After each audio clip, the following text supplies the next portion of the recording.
in blue corn hla Hrilh ka hai ngei kadron ko varango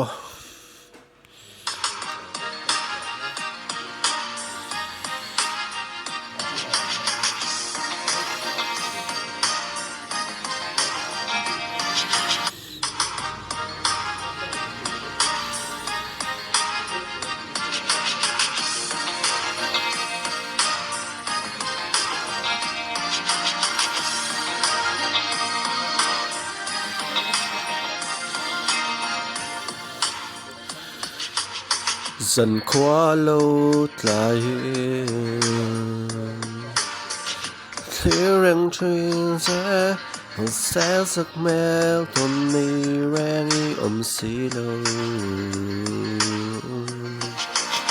chân na bia thu ra xí lâu vinh mò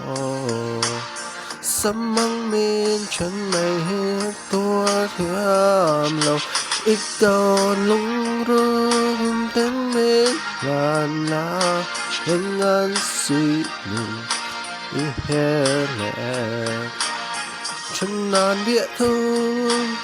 là xí lâu mô kiên ra ý phê chữ là hãy nghe chữ ca hãy nghe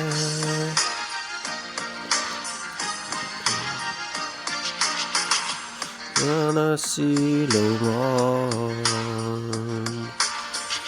riêng cả chân hĩ tuổi chia mà hơ rèn ngang suy lung nhị hở lệ lưng ca thum dâu lô đó thu lên và ngân đi suy lung hè ít đòn lung rô kim tên mến lan lạ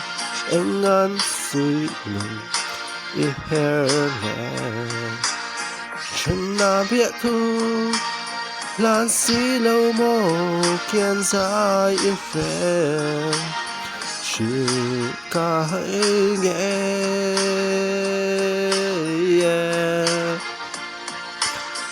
chữ ca hãy nghe yo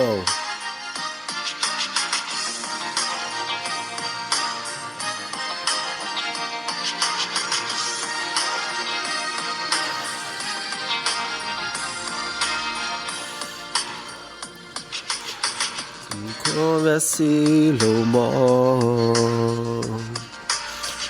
riêng cả cha hi thia mà hơ rèn ngang suy lưng nhị hở lệ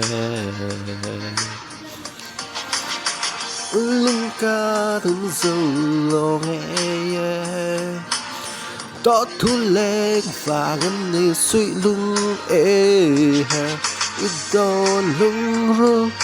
cánh mến lần là anh ngàn suy lùng chân na biết thu là xí lâu in mô kiên ra yêu rèo chữ ca hãy nghe